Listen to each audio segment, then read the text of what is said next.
Continuamos ahora con la presentación del libro y conferencia magistral a cargo del doctor Marco Antonio Said Chávez, director del Seminario de Derecho Administrativo de la Facultad de Derecho de la UNAM. Invitamos al conferencista y al magistrado a que pasen al presidium, por favor.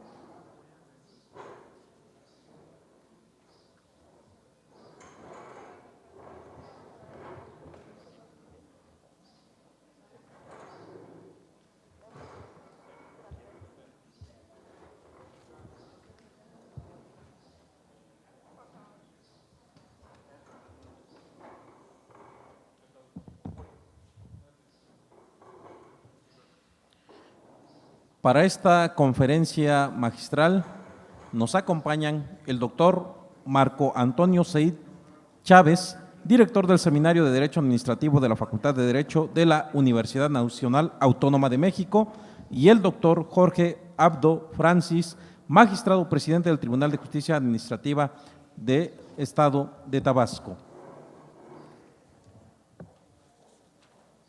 Cedo entonces el uso de la voz al doctor Marco Antonio Said Chávez, director del Seminario de Derecho Administrativo de la Facultad de Derecho de la UNAM. La palabra es suya, por favor, doctor. Hola, muy buenas tardes. Muchas gracias por estar aquí el día de hoy.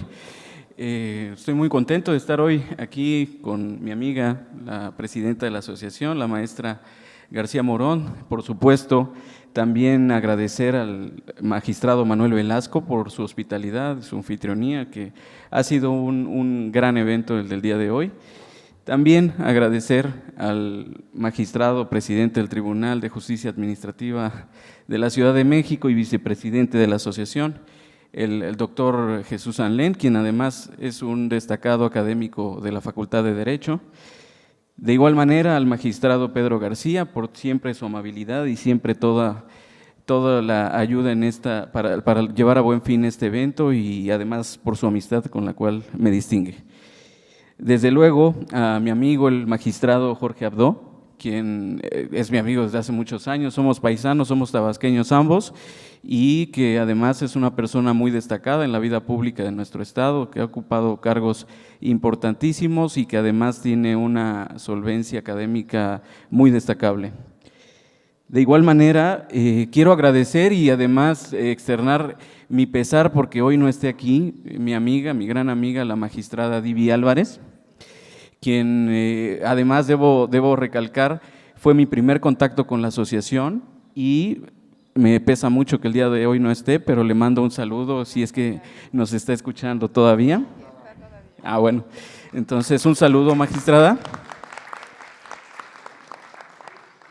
Y por supuesto también al doctor Miguel Alejandro López Olvera, investigador del Instituto de Investigaciones Jurídicas, y a quien nos une y con quien me une un gran gusto por líneas de investigación en las que coincidimos y que además nos invitamos mutuamente entre el Instituto y la Facultad de Derecho, y bueno, es muy destacable la presencia del doctor López Olvera el día de hoy. Bueno, y voy a tratar de ser hacer una síntesis de lo que había preparado en beneficio de la hora de la comida y en beneficio además del tiempo que ya llevamos por acá. Muchas gracias. El tema del libro que hoy se presenta es intitulado Organismos Constitucionales Autónomos de las Entidades Federativas. Es hacer un acercamiento precisamente a estos entes públicos en las entidades federativas. Hasta noviembre, diciembre de 2019, 189 entes públicos de este tipo, en los cuales tiene una relevancia muy especial los tribunales de justicia administrativa, que al día de hoy son 24 con esta naturaleza jurídica, y ahí tenemos con Rodrigo por ahí un debate, que además dije que voy a destacar a Nuevo León por el hecho de que sigue estando adscrito al Poder Ejecutivo, lo cual parecería ser un conflicto de interés de origen, ya lo dije, Rodrigo, y además también destaca la Constitución de Nuevo León por esos entes que no son dependientes de los ayuntamientos y que parecerían ser alguna especie de impartidores de justicia administrativa y que no tenemos muy claro, y que estaría rompiendo con algunos de los principios básicos de cualquier constitución. Ya lo dije también, Rodrigo.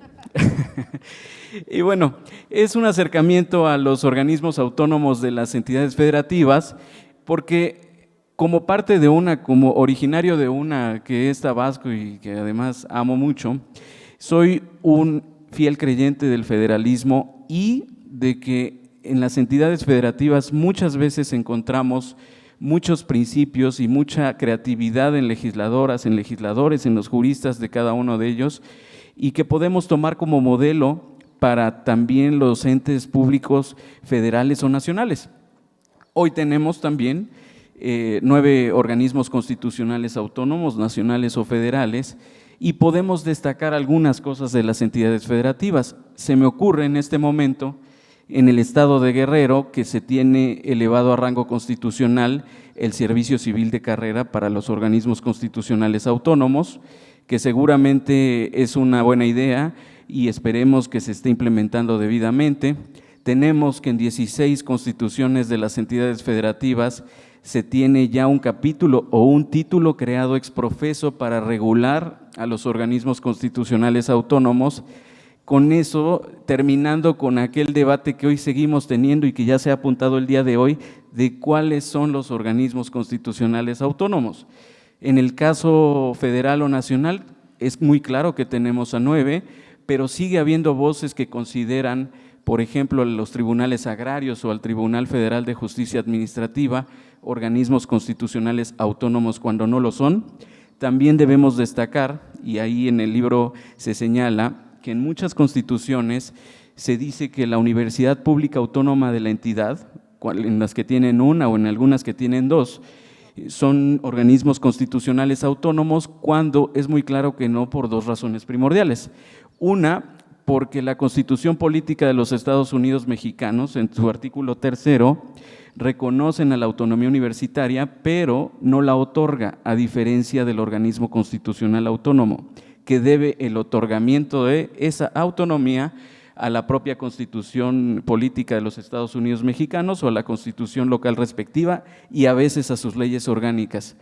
Y ahí tenemos una de las primeras contradicciones, porque resulta paradójico que en el caso de las universidades autónomas, cuya autonomía, repito, se la deben a una ley orgánica o a una constitución local que en el caso hace las veces de una ley orgánica respecto de la Constitución General, tenga un grado de autonomía mayor que el propio organismo constitucional autónomo. ¿Y por qué digo esto? Por el hecho de que una universidad pública autónoma tiene, sus órganos de gobierno están integrados por la propia comunidad universitaria en procesos internos que no salen al Poder Legislativo para ratificar o seleccionar, y que no hay propuesta del Ejecutivo local o del titular del Ejecutivo federal para designar, por ejemplo, a la rectora o al rector de la universidad respectiva. También una parte fundamental es el hecho de que su órgano de Contraloría Interna, órgano interno de control o los diversos denominaciones que tienen, también son electos dentro de la propia comunidad universitaria. En algunos casos, menos en el Estado de México, que ahí se ha roto ya este principio de la autonomía universitaria y que hoy, además entiendo, se encuentra todavía en controversia. Se nombró, así es. Entonces, sigue estando esa controversia, sigue estando la controversia, la legislatura… bueno, ahí está entonces. Entonces, parecería ser que la autonomía universitaria sigue estando viva en la Universidad Autónoma del Estado de México. Bueno, entonces tenemos que la razón de ser de este libro, que es el segundo dentro de este tema, en mi caso, el primero se intitula Organismos Constitucionales Autónomos, en donde se hace un estudio histórico de la administración pública federal desde 1821 y se lleva al estudio de caso a cada uno de los organismos autónomos federales y nacionales. Esta podría ser, yo no quiero decir la segunda parte, es una continuación de la línea de investigación en donde surge de la pregunta: ¿cuántos son en las entidades federativas? No lo supe en un evento como estos y de ahí surgió la idea hace 2 años y medio de publicar este libro, que fue publicado por Tirant Loblanche en enero de este año y que ha tenido muy buena recepción y por lo cual estoy muy contento. Y bueno, también destacar el hecho de muchas cosas que pasan en las entidades federativas y que deberíamos tomar como modelo, y esa es una de las razones de ser del Observatorio de Organismos Constitucionales Autónomos, que ha sido creado por el director de la facultad y que hoy se encuentra dentro del Seminario de Derecho Administrativo, el tomar todo este tipo de cosas rescatables de las entidades federativas y no solo irnos al estudio comparado con otros países, sino también tomar todo lo bueno de las entidades federativas. Esa es una de las finalidades. Y además, debo decir que todo esto se está haciendo con la idea de establecer una relación institucional con algunas instituciones, entre ellas esta asociación, con quien se encuentra hoy ya muy avanzada una negociación respecto de un convenio de colaboración y donde se tienen planes además muy ambiciosos de generar un libro, por ejemplo, de Derecho Procesal Administrativo, con autoras, con autores, tanto de la Facultad de Derecho como de la propia asociación, y en donde logremos tener esta colaboración académica y práctica que le dará muchísimo valor a esta obra. También tenemos planeado celebrar algunas mesas, como la primera que ya celebramos y que tuvo un muy buen impacto, en donde participen magistradas y magistrados y vayamos ya a cuestiones mucho más específicas, como puede ser la responsabilidad patrimonial del Estado, la responsabilidad de los servidores públicos y las negativas fictas, muchos temas en donde podemos hacer una colaboración muy rica, muy ambiciosa y de la cual seguramente tendremos excelentes resultados y con la cual además ha sido impulsada por la magistrada Dib, por el magistrado Anlén, por el magistrado García Montañez y desde luego por la magistrada García Morón. Entonces, esa es la razón de ser del libro. Este libro, debo decir, y además es algo que me tiene muy contento, en la primera presentación ya estuvo el doctor Abdo. La primera presentación fue en la Universidad Juárez Autónoma de Tabasco y hoy estoy muy contento de que esté aquí y además de que vaya a comentar y que sea lo generoso que es siempre conmigo y que me distinga con su amistad. Muchísimas gracias, doctor. Yo creo que yo hasta acá lo dejo para dejar por lo menos algo libre y para dejar ahí sembrada la huella para que lo compren. Y desde luego para escuchar lo que seguramente será una cátedra por parte del doctor Abdo. Muchas gracias y muy buenas tardes. Cedo ahora el uso de la palabra al doctor Jorge Abdón Francis, magistrado presidente del Tribunal de Justicia Administrativa del Estado de Tabasco, a efecto de que emita comentarios conclusivos sobre la conferencia magistral. Adelante, por favor, señor magistrado. Muchas gracias. Yo quiero agradecer principalmente a la magistrada presidenta de nuestra asociación la invitación tan honrosa que he recibido por conducto del señor secretario, el magistrado Pedro. Muchas gracias a la anfitrionía del magistrado Jesús Anlén, el magistrado Manuel Velasco, y los conceptos que ha expresado acerca de mi persona, mi querido amigo Marco Antonio Sein, a quien respeto, reconozco y que me distingue con su amistad. Muchas gracias. Dicho lo anterior, quiero comentarles que estamos ante la presencia de un autor, de un académico que viene a resolver un problema muy serio en nuestro país. Mucha gente habla de los OCAS, incluso hay hasta una serie de dudas sobre el nombre. Al principio se hablaba de órganos públicos autónomos, luego de órganos constitucionales, luego de órganos autónomos constitucionales, etc. Y él, con una precisión que vale mucho la pena comentar acá, hizo un primer texto que ya se volvió un texto clásico. Cuando un texto se vuelve clásico es cuando es imprescindible. Decía recientemente el ministro Pérez Dayán en la presentación de un libro de otro tabasqueño, bastante bueno el libro también, por cierto, también publicado por Terán Loblanche y que fue mi alumno, un libro sobre derechos fundamentales y derechos humanos que ha sido presentado por 3 ministros de la Corte. Vean si el libro es importante o no. Decía Pérez Dayán que el libro, cuando se vuelve parte de la vida cotidiana y su consulta es indispensable, ya es un clásico.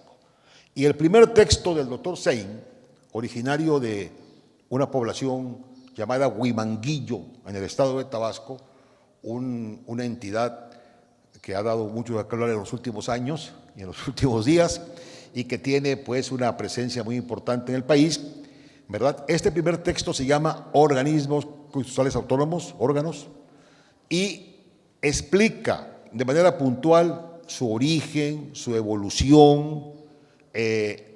Escuchaba yo al doctor López Olvera, amigo mío, por cierto, citar a Jaime Cárdenas, que cuestiona la legitimidad de los órganos autónomos constitucionales. Creo que Jaime Cárdenas está equivocado. Si un órgano tiene legitimidad, justamente es un OCA. Y explico por qué, citando a Montesquieu. Dice Montesquieu: el poder que no es limitado lleva necesariamente al abuso y a la arbitrariedad. Pero si el poder está distribuido entre distintos órganos que mutuamente se frenan, queda cerrada la posibilidad de que el poder constituido se haga ilimitado. Y si nosotros recordamos el artículo 16 de la Declaración Universal de los Derechos del Hombre y del Ciudadano de Francia, veremos que dice: todo aquel país en el que no haya nación, en que no haya división de poderes, carece de constitución. Justamente lo que se requiere con este tipo de organismos es ya darle el tratamiento que hace rato se está pidiendo desde la academia por las pocas voces que trabajan el tema, como el caso del doctor Sein. Hay que elevar a rango constitucional un apartado especial que permita darles, primero, inamovilidad; segundo, presupuesto adecuado; tercero, homologación; cuarto, una razón absoluta de cómo entender su presencia en el ejercicio democrático de gobierno; y quinto, lo que significan para fortalecer el pacto federal.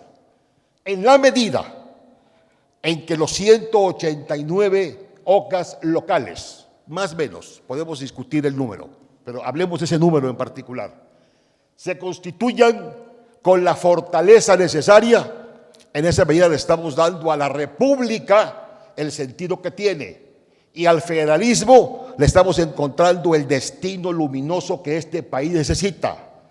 México no puede ser el país de un solo hombre, ni puede ser tampoco un gobierno de ejercicio unipersonal. Tiene que entenderse que la división de poderes es absolutamente indispensable para fortalecer el sistema democrático, y ahí los organismos autónomos constitucionales forman parte imprescindible de este desarrollo. Un ejemplo, la Constitución de Colombia.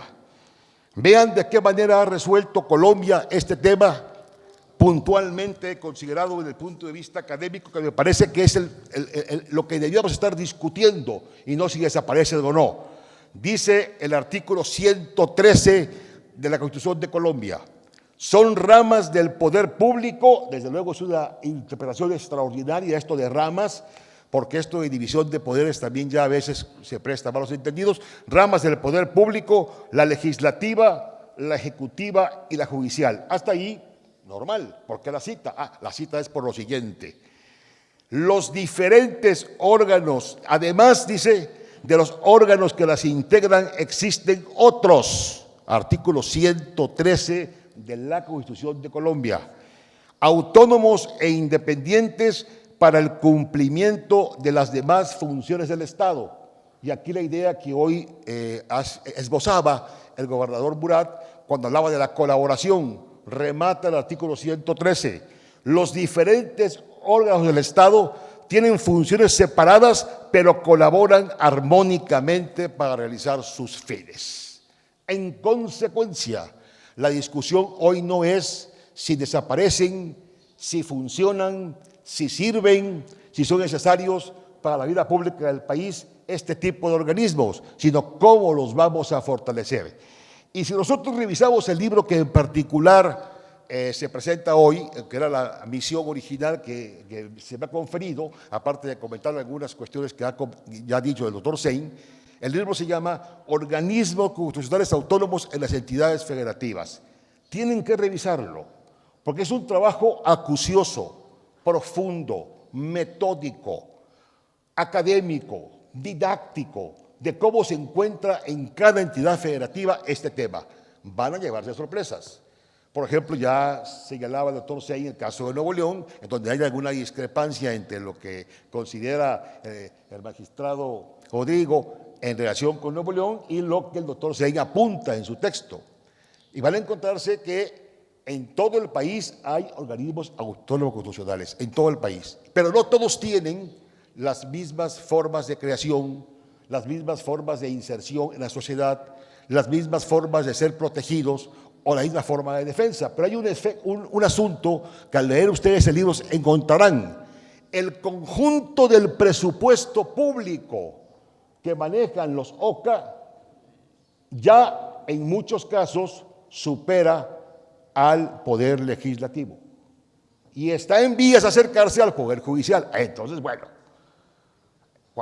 si estamos hablando de un poder, me niego a llamarle cuarto poder, pero sí de un apartado específico nuevo dentro de nuestro andamiaje constitucional que maneja gran parte del presupuesto público del país, entendemos por qué hay tanta discrepancia con su inserción en la vida pública nacional. Además, este libro que, como lo explicaba el doctor Sein, es continuidad del que publicó originalmente, no es segunda parte, es continuidad, cuenta con el prólogo y la presentación de dos eminentes juristas mexicanos, uno muy conocido de ustedes, el doctor Jorge Fernández Ruiz, mi maestro de Derecho Administrativo en el doctorado en la Facultad de Derecho de la UNAM, y el doctor Raúl Contreras Bustamante, director actual de la Facultad de Derecho, con quien se ha formado el doctor Sein básicamente en los últimos años de su vida. De manera que la lectura del libro nos va a llevar entonces a entender el fenómeno de la división del poder y el Ejecutivo en el Estado moderno, el Ejecutivo fuerte sobre todo, el surgimiento del Poder Judicial y los OCA en su papel de poderes contramayoritarios, la convicción democrática y el efecto de los OCA. Y después, en cada entidad federativa, una por una, el análisis de cada uno de estos organismos. Espero que dé tiempo, me gustaría nada más esbozar de manera muy rápida los 10 puntos que abona el doctor Sein en razón de por qué deben existir organismos de esta naturaleza. Voy a ir lo más rápido posible, los he trabajado para poder ser concreto y breve. 10 puntos para entender la autonomía de los OCA desde el punto de vista académico. 1. Los OCA y en sí la autonomía constitucional son decisiones políticas fundamentales producto de un proceso de especialización que encontró su origen en la administración pública federal y en las administraciones públicas locales. Aquí me detengo un momento. Así como en el derecho constitucional tenemos una agenda pendiente en los estados, también en derecho administrativo. No se trabaja derecho constitucional local, no se trabaja derecho administrativo local, no se trabaja justicia administrativa local y no se trabaja justicia constitucional local. Es el tiempo, es el momento, es la época en que demos la vuelta a esa manera de creer que solamente en la federación se puede construir, que solo en la federación se puede aportar, que solo la federación puede crear, que solo la federación puede pensar. Las entidades federativas también existen y son la consecuencia del pacto federal. Sin entidades federativas no hay pacto federal. Entonces, para fortalecer el pacto federal, tiene que empezar a trabajarse y proponerse desde las entidades federativas, de afuera hacia el centro, de la periferia al centro, y no dejar todo en manos de la centralidad, que significa que todo se resuelva desde los órganos que se encuentran en la Ciudad de México. Punto 2. Durante el periodo de mundialización del mercado, era necesario el imperante contar con instituciones reguladoras del mismo. 3. El proceso de creación y configuración de los OCA no tuvo en momento alguno un modelo o hito preestablecido. No se trata de adaptar instituciones de otros países, que ese es otro error que se ha cometido. La crítica a los OCA dice, es que lo importaron. Ahora mismo escuchaba yo a mi querido amigo y maestro, viejo maestro mío, López Betancourt, cuando hablaba de la importación. Sí, se ha importado en México, pero se ha importado figuras del common law. Efectivamente, la fiscalía es una figura del common law, pero hay otra que todavía es peor, el debido proceso. cuando la propia Constitución señalaba de una manera elegante, preciosa, contundente, ese término en nuestra Constitución que eran las formalidades esenciales del procedimiento. ¿Qué necesidad había de meter un concepto gringo, perdón por el término, o inglés, de debido proceso?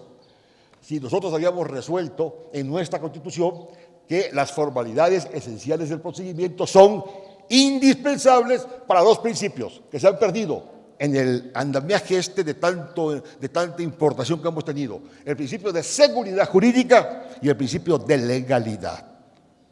Nuestros viejos artículos 14 y 16 que forman parte de la estructura del control constitucional del Estado mexicano y de la defensa de los derechos y la tutela de los derechos de los ciudadanos y de las personas en este país. Ahora que estamos celebrando 10 años de la reforma constitucional en materia de derechos humanos, sería bueno recordar estos dos artículos y volverlos a poner en el marco de la interpretación constitucional y en el marco de la vida académica, y volver a recordar los principios de seguridad jurídica y el principio de legalidad, y volver, como se quería hace rato, a Kelsen o a García Maínez, para citar un autor mexicano, cuando señala que el derecho es orden jurídico concreto. Orden jurídico concreto, o sea, todo está relacionado. Y si todo está relacionado, tiene una base, una centralidad: la Constitución. Entonces, querer dejar de lado la Constitución, o pensar que estorba, o pensar que no es conveniente cumplirla, o pensar que se puede hacer cualquier cosa con ella, pues es ir en contra de toda la estructura del Estado de Derecho. Entendida el Estado de Derecho no como un concepto retórico o como un concepto de política, sino como un concepto de viabilidad para la convivencia organizada en sociedad. Un poco lo que significa que la única manera que tenemos para poder seguir siendo una sociedad que tenga viabilidad es con el derecho. Efectivamente, la justicia es importantísima, pero no puede haber justicia si no hay derecho. O sea, no se puede desvincular la justicia del derecho. Claro, los que no son abogados no entienden bien esta situación. Y no estoy hablando de nadie en particular, ¿eh? Que quede claro, ¿eh? No vayan a decir que ando yo diciendo cosas. Bueno. Punto 4. Los OCA se han ido desarrollando de manera simultánea y sin fórmulas que guíen su diseño. Vean la Constitución Política de los Estados Unidos Mexicanos. Todos son diferentes. Es muy difícil saber cuáles son los OCAs en México, decía hace rato el doctor López Olvera. ¿Son 9? ¿Son 8? ¿Cuántos son? No hay manera. Porque hay que estar averiguando en dónde están. Ir a revisar la Constitución. La Constitución de la Ciudad de México tiene su apartado de autónomo. Sí, pero la Constitución de la Ciudad de México solamente es de la Ciudad de México y volvemos a lo mismo. Volvemos a lo mismo. ¿Por qué solo la Ciudad de México? Tres no han nacido todavía. Ah, bueno, y esa Constitución producto del talento. Ya hay otra discusión. Bueno, producto del talento de Porfirio Muñoz Ledo todavía está en. Bueno, para que vean ustedes. O sea, ahí tenemos una discusión pendiente. Porque además el tribunal más antiguo de los aparte del federal, que es el tribunal de ustedes, pues todavía no es autónomo, según el punto de vista de algunos autores. Según otros sí. Fuimos los primeros autónomos. Imagínate, y otros dicen que no. Autonomía que no se refleja, voy a usar una frase política: autonomía que no se refleja en el presupuesto es pura demagogia. Sigo.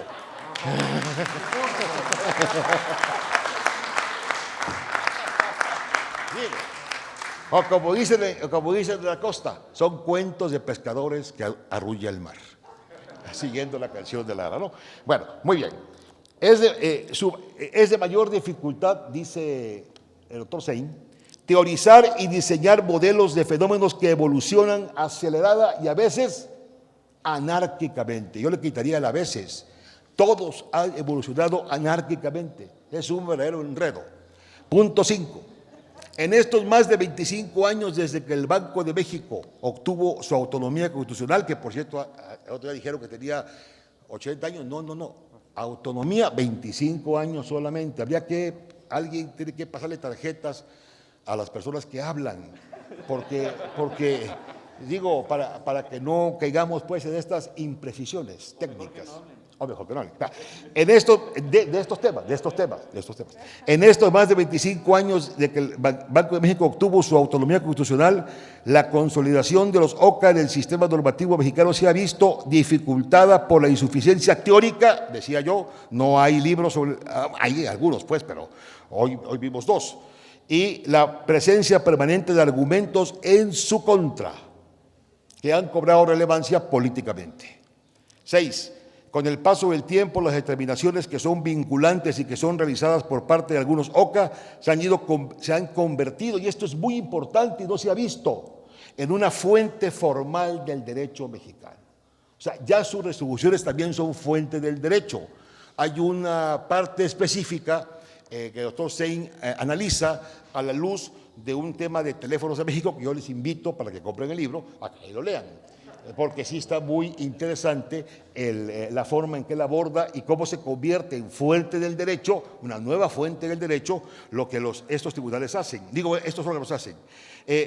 Su origen, dice Sein, es en un mandato constitucional, y de ahí que sus facultades originarias y primarias se puedan convertir, como he dicho, en fuente del derecho. Y la necesidad de experiencia y conocimientos técnicos para su desenvolvimiento hacen que sus pares, o sea, el Ejecutivo, el Legislativo y el Judicial, deban guardar una diferencia técnica para con los OCA en razón de su experiencia comparativa.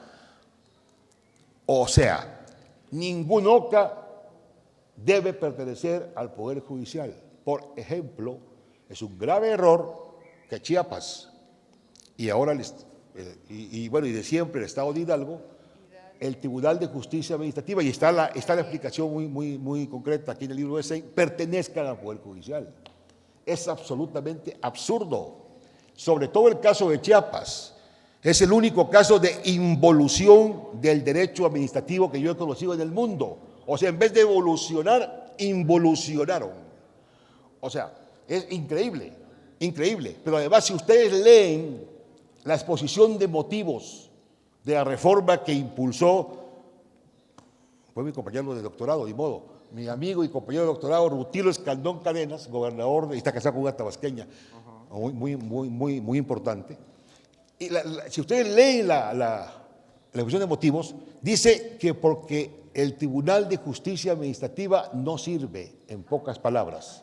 Por favor, les invito a leer la exposición de motivos que presenta Rutilo Escandón, con la cual el Congreso de Chiapas aprueba que se desaparezca el Tribunal de Justicia Administrativa y se integre de varias formas al Poder Judicial del Estado de Chiapas. Les invito a que lo vean, con jueces administrativos y con una sala administrativa, en fin, con algunas cuestiones ahí, pero dice que sí cumple además con el mandato constitucional, que porque la Constitución dice la exposición de motivos y la valida el Congreso de Chiapas, no señala que sea específicamente un tribunal de este tipo autónomo y con estas características. Ahí se las dejo. Y pasó inadvertido, porque Chiapas está muy lejos, y está por allá en el México profundo, en el México profundo, entonces pasó inadvertido. O sea, ¿por qué? Porque pues nadie pudo en su momento opinar sobre el tema, y el tema pues ahí quedó. Pero sí, por favor, la exposición de motivos, revísenla. Habla de la inoperancia, habla de que no hay avance en la justicia administrativa, habla de la lentitud, habla de que no se imparte justicia, etcétera, etcétera. Esos son criterios muy peligrosos, ¿eh?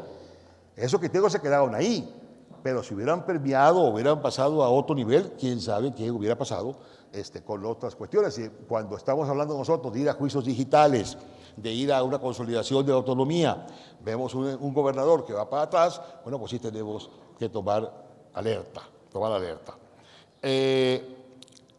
Con el tiempo, bueno, voy a dedicar esta parte, voy a seguir hablando ahora. Dice, al desembocar el trabajo de algunos de los OCA en fuentes formales del derecho, se confirma la autoridad y competencia exclusiva de los OCA. Esto debe quedar claro. Los OCA no son uno más. O sea, el Tribunal de Justicia Administrativa no es un tribunal más. A mí me molesta muchísimo cuando se plantean cuestiones presupuestarias y dicen, sí, hombre, ahí estamos viendo, pues déjalo ver, es que ustedes dan mucha... No, a ver, O sea, la competencia del Tribunal de Justicia Administrativa y su autonomía no está sujeta al vaivén de la política. Y así como el Tribunal de Justicia Administrativa de los tribunales en general. O sea, no puede estar sujeta a que si está de acuerdo el gobierno del Estado con la forma en que se trabaja o no, a que si está de acuerdo el gobierno del Estado con la manera en que se resuelve o no, a que si está de acuerdo el gobierno del Estado si colabora o no. Simple y sencillamente, como decía López Betancourt, es un órgano de control, y en tanto que es un órgano de control que el propio Estado crea para autocontrolarse, tiene que tener la fuerza necesaria para poder hacerlo. Si no, entonces, ¿cómo? Sería una simulación, y eso no se puede permitir. Entonces, dice el doctor Sein, hay una resistencia natural, dice él, que surge de los poderes mayoritarios que son el legislativo y el ejecutivo, yo también pienso que también es judicial, y que han visto cómo se les han sustraído atribuciones y facultades. O sea, cuando el Poder Ejecutivo pierde la oportunidad de intervenir en algunas materias, pues sí, claro, obviamente siente que le están afectando facultades. Esta declaración de un político muy importante de este país, de que no pasa nada si desaparece el INE, nosotros nos hacemos cargo, es peligrosísima. Desde el punto de vista de la autonomía y desde el punto de vista del Estado de Derecho y desde el punto de vista de la democracia y desde el punto de vista del régimen republicano. Bueno, voy concluyendo, porque ya me estoy viendo muy crítico. Son comentarios míos, no de la asociación, así que no hay problema. Bueno, dice el doctor, sí, no se preocupen. Dice el doctor Sein en el punto 8, cuentan con legitimidad, representación, mandato y competencia. Vean bien, legitimidad, representación, mandato y competencia.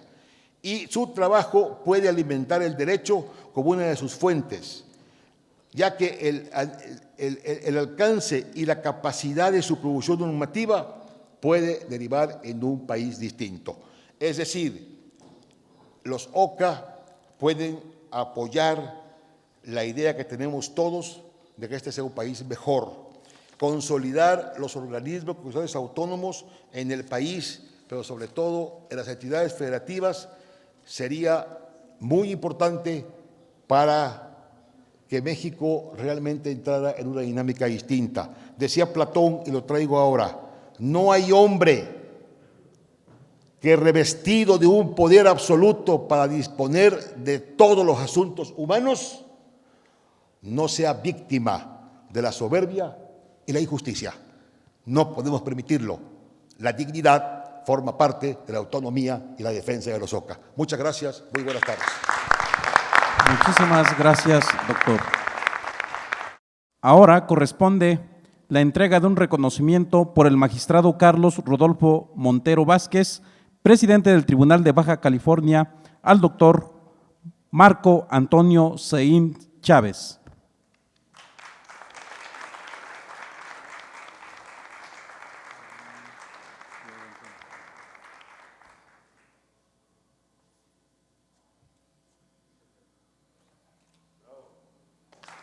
Un fuerte aplauso, por favor.